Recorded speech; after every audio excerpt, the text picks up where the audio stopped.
Yes students, आज जो है वो हम स्टार्ट करते हैं अपने एवरीडे साइंस का फर्स्ट लेक्चर। तो एवरीडे साइंस का हमारे पास जो फर्स्ट लेक्चर है हमारे पास वो है, हम सेल से स्टार्ट करेंगे। ठीक है। वैसे तो हम जनरल साइंस को अगर स्टडी करें तो जनरल साइंस को हम स्टडी करते हैं। इसमें सबसे पहले तो हम लोग देखते हैं, हमारे पास होती है सेल बायोलॉजी। ठीक है। सेल बायोलॉजी को हम जो है इसके अंदर पढ़ते हैं, इसके बारे में हम सेल के बारे में पढ़ते हैं। सेल के बाद उसके अंदर जो ऑर्गेनेलीज वगैरह पाई जाती हैं उनके बारे में हम पढ़ते हैं। सेल की टाइप्स को डिस्कस करते हैं, वो सारा कुछ। फिर एक हमारे पास आती है इन्वायरमेंटल साइंस। ठीक है। इसमें हम पोल्यूशन वगैरह के बारे में, ठीक है, इन्वायरमेंट के बारे में हम स्टडी करते हैं। इन्वायरमेंटल साइंस आ जाती है। फिर हमारे पास जो है फिजिक्स है। ठीक है। फिजिक्स के उसके अंदर लॉज ऑफ मोशंस वगैरह आ जाते हैं। बाकी जितना भी फिजिक्स के बेसिक यूनिट्स और ये चीज़ें वो हम इसके अंदर स्टडी करते हैं। फिर केमिस्ट्री, केमिस्ट्री में हम मेटल्स, नॉन मेटल्स और मेटलॉइड्स, अलॉयज, ठीक है, ये सारी चीज़ें हमने केमिस्ट्री का भी एवरीडे साइंस का हमारा पार्ट है। इसके अलावा हम एस्ट्रोनॉमी को स्टडी करते हैं। एस्ट्रोनॉमी जो है ये स्पेस की स्टडी है। इसके अंदर हम जो है स्टार्स, प्लैनेट्स, एस्ट्रोराइड्स, मेटेओराइड्स, ठीक है, ये सारी चीज़ें हमारे पास एस्ट्रोनॉमी के अंदर आ जाती हैं। हमारे जो प्लैनेट्स हैं, प्लैनेट्स के बारे में हम पढ़ते हैं। 8 प्लैनेट्स हैं, उन्हें हम स्टडी करते हैं। तो सबसे पहले हमने जो इसके अंदर स्टडी करना है वो हमारा पार्ट हमने स्टार्ट करना है सेल बायोलॉजी से। ठीक है। सेल बायोलॉजी हम पहले पढ़ेंगे और देन फिर हम जो है वो बाकी चीजें इसकी कवर करेंगे। चलिए इसका हम पढ़ते हैं। सबसे पहले हम देखते हैं कि सेल, व्हाट इज सेल। ठीक है। सेल क्या है। तो हमारे पास जो सेल होता है ना, सेल होता है, cell is the basic unit of life. ठीक है। ये बेसिक यूनिट है लाइफ का। फॉर एग्जाम्पल जैसे अगर आप देख लें, आप कोई हाउस बना रहे हैं। ठीक है। तो हाउस का आप क्या कहते हैं, बिल्डिंग ब्लॉक क्या है, ईंट है ना, ब्रिक है। और ब्रिक्स जोड़ेंगे तो वो एक पूरा हाउस बन जाएगा। इसी तरह सेल जो है ये भी लाइफ का क्या है, बेसिक यूनिट है। सेल से फिर आगे मतलब क्या बनते हैं, आपको पता होगा, हायरार्की वो सारी। ठीक है। सेल जब मिलते हैं तो उनसे क्या बनते हैं, फिर आगे टिश्यूज बनते हैं। और जब बाकी के टिश्यूज मिलते हैं तो टिश्यूज मिलकर क्या बना देते हैं, हमारे पास ऑर्गन बना देते हैं। ऑर्गन के अगर आप एग्जांपल लें तो उसमें हमारे पास जो आई है वो एक ऑर्गन है, नोज है तो वो एक ऑर्गन है, ठीक है, स्टमक है तो वो हमारे पास एक ऑर्गन है। फिर जब ये ऑर्गन्स आपस में मिलते हैं तो ये बना देते हैं ऑर्गन सिस्टम। ठीक है। जैसे आपके पास अगर हम इसकी एग्जांपल लें ऑर्गन सिस्टम की, तो हमारे पास क्या एग्जांपल आएगी ऑर्गन सिस्टम की, हमारे पास एग्जांपल आ जाती है। जैसे हमारे पास डाइजेस्टिव सिस्टम है। तो अब आप देखें डाइजेस्टिव सिस्टम के अंदर हमारा माउथ इन्वॉल्व है, फिर आगे जो है इसोफिगस, फिर स्मॉल इंटेस्टाइन, फिर लार्ज इंटेस्टाइन, फिर एनस। तो इसके अंदर देखिए कितने ऑर्गन्स मिलकर उन्होंने क्या बना दिए, हमारे पास डाइजेस्टिव सिस्टम बना दिए। ठीक है। तो लाइफ हमारी, और फिर ये सारे ऑर्गन सिस्टम्स, जब काफी सारे ऑर्गन सिस्टम्स आपस में मिलते हैं तो वो क्या बना देते हैं, इंडिविजुअल। ठीक है। ह्यूमंस जैसे इंडिविजुअल, एनिमल्स, ह्यूमंस। तो ये देखें कि फिर हमारे पास जो बिल्डिंग ब्लॉक है लाइफ का, जैसे एक हाउस का बिल्डिंग ब्लॉक क्या होता है, ब्रिक। तो इंडिविजुअल का बिल्डिंग ब्लॉक क्या होता है, सेल। तो सेल जो है वो बेसिक यूनिट है लाइफ का। फिर उसके बाद हम टाइप्स देखते हैं सेल की। तो सेल की जो हमारे पास टाइप्स हैं, ठीक है, वो यहाँ पे दो हैं, प्रोकैरियोटिक सेल और यूकैरियोटिक सेल। अच्छा, इनमें मेन डिफरेंस क्या है, इनमें जो मेन डिफरेंस है ना वो न्यूक्लियस का डिफरेंस है।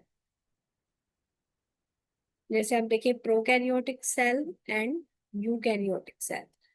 इसमें जो कैरियोटिक है ना, कैरियोटिक, ये लग रहा है कैरियोन से। ठीक है।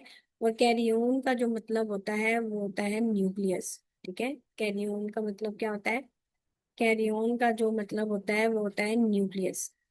अब प्रोकैरियोटिक सेल और यूकैरियोटिक सेल में मेन डिफरेंस ये है कि प्रोकैरियोटिक सेल में जो न्यूक्लियस होता है वो मौजूद नहीं होता।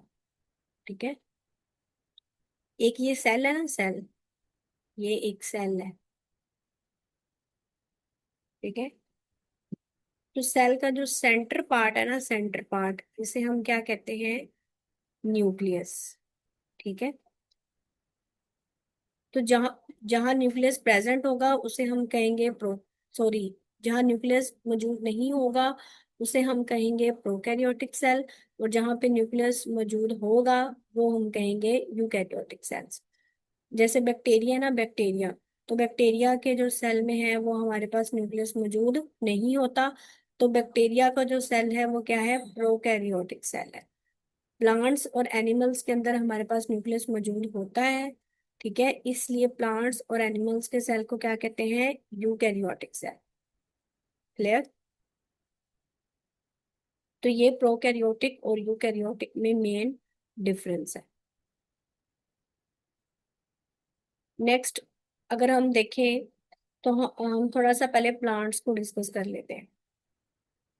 अच्छा, प्लांट्स जो है ना वो हमारे पास क्या होते हैं, ऑटोट्रॉफ्स होते हैं। ठीक है, ऑटोट्रॉफ का मतलब क्या है, एक होता है ऑटोट्रॉफ्स और एक होता है हेटेरोट्रॉफ्स। ठीक है, ऑटोट्रॉफ्स उन्हें कहते हैं जो कि अपनी खुराक को तैयार कर लेते हैं। ठीक है, can prepare their own food.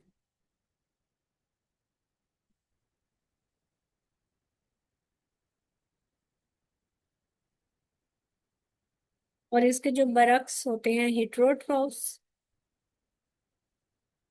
ये जो है ये अपनी खुराक को तैयार नहीं कर सकते, तो उन्हें क्या कहते हैं, हेटेरोट्रॉफ्स। ठीक है, can not prepare their own food. तो आपको पता है कि पौधे जो हैं वो अपनी खुराक को तैयार करते हैं, इसलिए हम पौधों को क्या कहेंगे कि पौधे क्या हैं हमारे पास, ऑटोट्रॉफ्स है। ठीक है, अच्छा, अब उसके बाद अगला जो आपसे वो क्वेश्चन पूछते हैं, अगला क्वेश्चन वो पूछते हैं कि ये ऑटोट्रॉफ्स है ना, तो ये अपनी खुराक कैसे तैयार करते हैं, तो कौन सा प्रोसेस होता है, फोटोसिंथेसिस का प्रोसेस। ठीक है, अब फोटोसिंथेसिस, अब फोटो का मतलब क्या होता है, फोटो का मतलब होता है लाइट। ठीक है, इसमें ये जो फोटो है इसका मतलब है लाइट, और सिंथेसिस का मतलब है मेड, मतलब लाइट की मौजूदगी में ये जो खुराक बनाते हैं उस अमल को क्या कहते हैं, फोटोसिंथेसिस। प्लांट्स जो अपनी खुराक बनाते हैं उसमें लाइट इन्वॉल्व होती है। तो अब ये जो प्रोसेस होता है फोटोसिंथेसिस का वो क्या होता है कि इसमें कार्बन डाइऑक्साइड, ठीक है, प्लस वाटर, ये मिलकर हमारे पास क्या बना देते हैं, C6H12O6। ठीक है, ग्लूकोज मतलब फूड। और ये किसकी मौजूदगी में होता है, ये उसकी मौजूदगी में होता है। इसमें क्या क्या इन्वॉल्व होता है, एक तो सनलाइट इन्वॉल्व होती है। ठीक है, सनलाइट की मौजूदगी में होता है ये। और दूसरा हमारे पास क्लोरोफिल मौजूद होता है। क्लोरोफिल क्या होता है, क्लोरोफिल जो है ये ग्रीन पिगमेंट है जो कि कहाँ पे मौजूद होता है, लीव्स के अंदर। ठीक है, ये हमारे पास कहाँ पे होता है, लीव्स के अंदर। तो ये जो प्रोसेस हो रहा है फोटोसिंथेसिस का, ठीक है, ये क्लोरोफिल और सनलाइट की मौजूदगी में होगा। फिर दूसरा होता है कि कहाँ पे हो रहा है, ये लीव्स के अंदर हो रहा है, और लीव्स के कौन से सेल हैं, मीजोफिल सेल्स हैं, ये भी आपने याद रखना है। ठीक है, कि ये जो प्रोसेस हो रहा है फोटोसिंथेसिस का, ये कहाँ पे हो रहा है, हमारे पास लीव्स के अंदर हो रहा है, और लीव्स के कौन से सेल हैं, लीव्स के सेल हैं मीजोफिल सेल्स। ओके, इसके बाद अब ये किस ऑर्गेनेली के अंदर हो रहा होता है, ये क्लोरोप्लास्ट के अंदर हो रहा होता है। ठीक है, सेल के अंदर छोटी छोटी स्ट्रक्चर्स पाई जाती हैं जिन्हें हम क्या कहते हैं, ऑर्गेनेलिस कहते हैं। ठीक है, ये सेल है ना, तो ये तो मैंने आपको पढ़ाया कि ये न्यूक्लियस होता है। कुछ और स्ट्रक्चर्स पाई जाती हैं सेल के अंदर जिन्हें क्या कहते हैं, ऑर्गेनेलीज। तो ये क्लोरोप्लास्ट भी एक ऑर्गेनेली है, और ये जो फोटोसिंथेसिस का अमल हो रहा है ना, ये इसी क्लोरोप्लास्ट के अंदर हो रहा है। अब क्लोरोफिल क्या करता है, क्लोरोफिल जो है वो सनलाइट को एब्जॉर्ब करता है, ठीक है। और फिर ग्लूकोज जो है वो हमारे पास कार्बन, फोटोसिंथेसिस के प्रोसेस में जो ग्लूकोज है ये मेन प्रोडक्ट है। और ऑक्सीजन रिलीज हो रही थी एज अ बाय प्रोडक्ट। ये जो हमने इक्वेशन पढ़ी थी ना, कार्बन डाइऑक्साइड प्लस वाटर, ठीक है, ये मिलकर क्या बना रहे हैं, C6H12O6, हमारे पास ग्लूकोज बना रहे हैं। प्लस यहाँ पे क्या हो रही है, ऑक्सीजन हमारे पास रिलीज हो रही है। तो ऑक्सीजन हमारे पास एज अ बाय प्रोडक्ट है, जबकि जो मेन प्रोडक्ट है फोटोसिंथेसिस का वो क्या है, हमारे पास ग्लूकोज है, ठीक है। ग्लूकोज जो है वो हमारे पास यहाँ पे इसका मेन प्रोडक्ट है।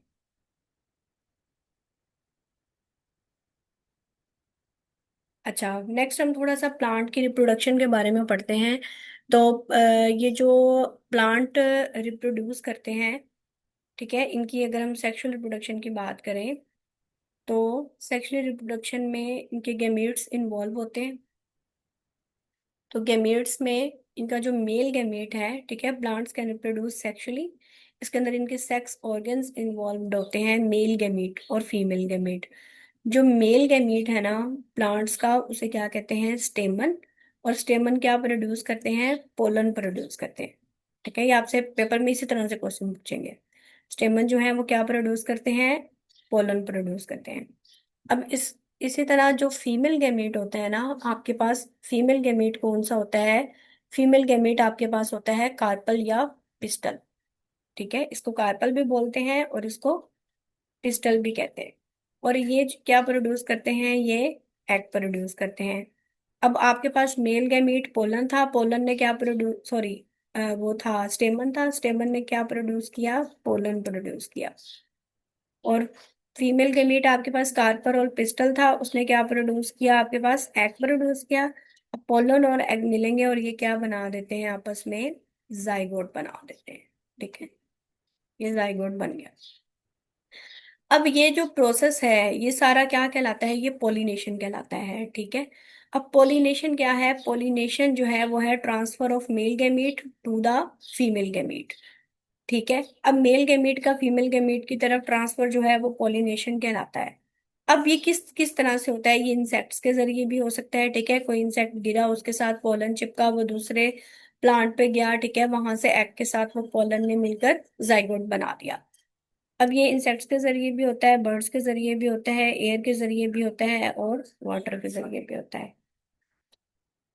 हम्म, अब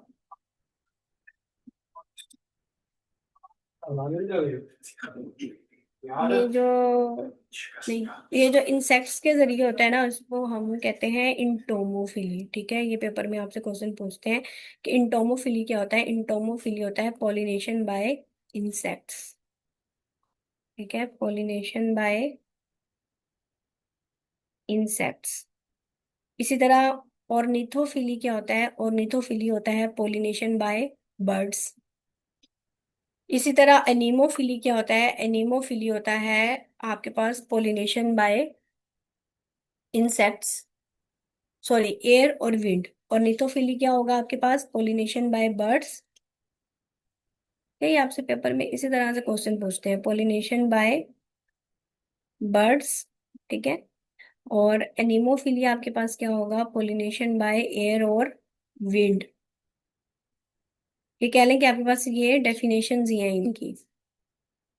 और हाइड्रोफिली क्या होता है, आपको पता है कि हाइड्रो का मतलब क्या होता है, हाइड्रो का मतलब होता है वाटर। तो हाइड्रोफिली क्या होता है, पोलिनेशन बाय वाटर, ठीक है।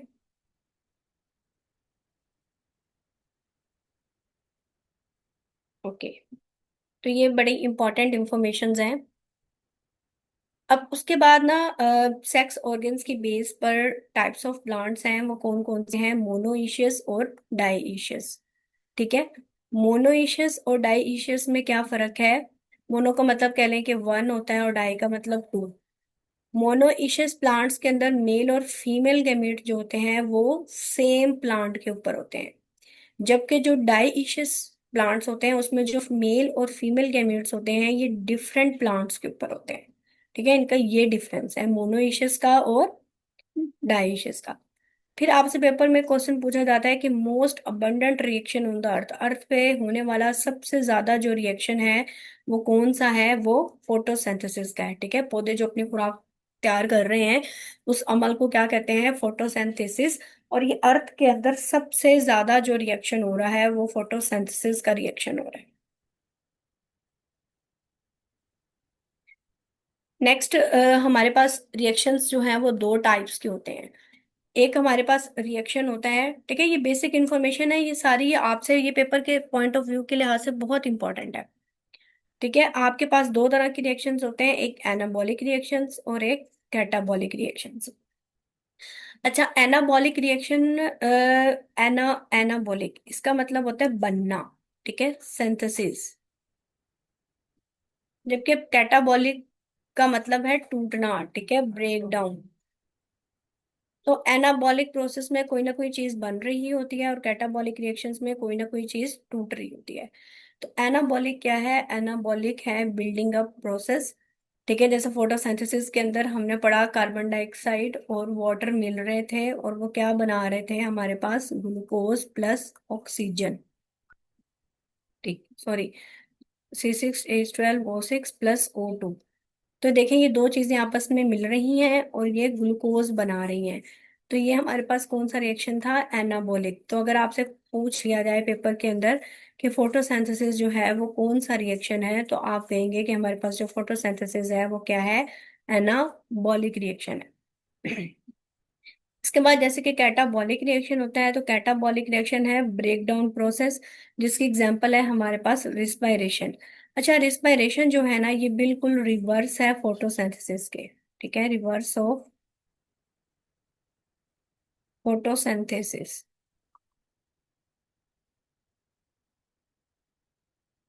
ठीक है, अगर इसके हम इक्वेशन देखें तो हमारे पास ग्लूकोज होता है C6H12, सांस ले रहे हैं ना तो रिस्पायरेशन का अमल है, प्लस O2, सॉरी, C6H12O6 ये टूट रहा है और ये क्या बना रहा है, कार्बन डाइऑक्साइड प्लस वाटर।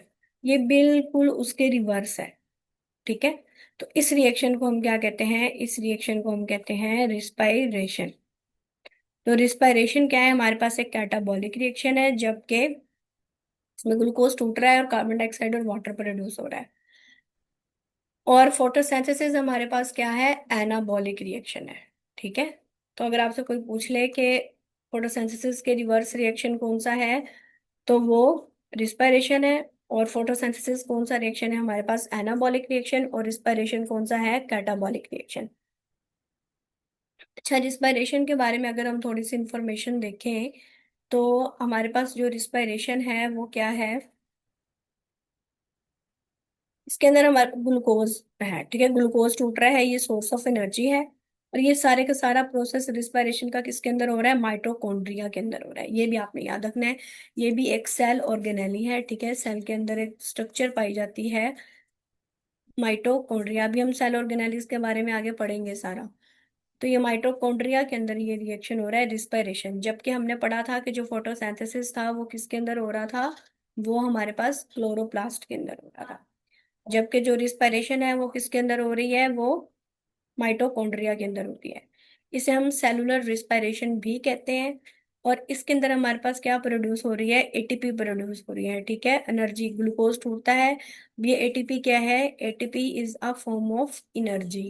ठीक है, एटीपी हमारे पास एक एनर्जी की फॉर्म है। ठीक है, तो एटीपी हमारे पास प्रोड्यूस हो रही है। अब माइटोकॉन्ड्रिया के बारे में अगर हम थोड़ा सा देख लेते हैं तो ये 1857 के अंदर डिस्कवर हुआ था। और इसे किसने डिस्कवर किया था, इसे एल्बर्ट कोलिकर ने डिस्कवर किया था। माइटोकॉन्ड्रिया को जो है वो हम बायोब्लास्ट भी कहते हैं। ठीक है, बायोब्लास्ट। और चौथी बात इसके बारे में याद करने वाली ये है कि ये power house of the cell है। पेपर में आपसे पूछा जाए कि power house of the cell is, तो आप कहेंगे कि power house of the cell क्या है, माइटोकॉन्ड्रिया। एटीपी प्रोड्यूस हो रही है ना, एनर्जी प्रोड्यूस हो रही है, इसलिए इसको power house of the cell कह रहे हैं।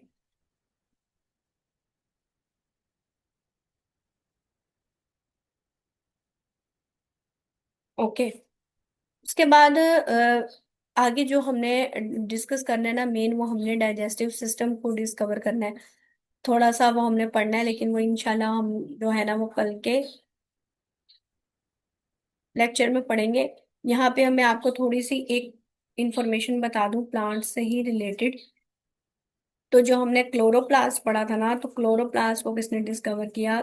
क्लोरोप्लास्ट को डिस्कवर किया जूलियस वोन सेचस ने। ठीक है। और एटीपी की फुल फॉर्म क्या है? एटीपी की अगर हम फुल फॉर्म देखें तो इसका एब्रीविएशन है एडिनोसिन ट्राइफॉस्फेट। Adenosine triphosphate. ठीक है। और ये स्टोमेटा जो है ये हेल्प करते हैं गैसियस एक्सचेंज के अंदर, ये भी लीव्स के अंदर प्रेजेंट होते हैं स्टोमेटा। अब प्लांट्स में दो तरह के ये होते हैं, जाइलम और फ्लोएम। ठीक है। जाइलम क्या करता है? ये ट्रांसपोर्ट करता है वाटर की, जबकि फ्लोएम क्या करते हैं? ये ट्रांसपोर्ट करते हैं फूड की। ये भी आपने याद रखना है। ठीक है। जाइलम किसकी ट्रांसपोर्ट करता है? वाटर की। और फ्लोएम किसकी ट्रांसपोर्ट करता है? फूड की। इसके अंदर एक दो आपके पास और डेफिनेशंस हैं।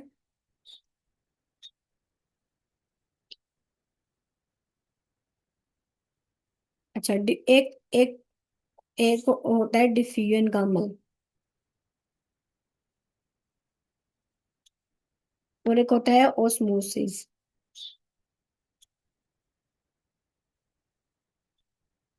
चलिए यहाँ तक कंप्लीट करें, ये हमारा लेक्चर नंबर 1 यहाँ तक एक दफा कंप्लीट हो गया है। कल इंशाल्लाह हम यहीं से जो है ना वो आगे कंटिन्यू करेंगे।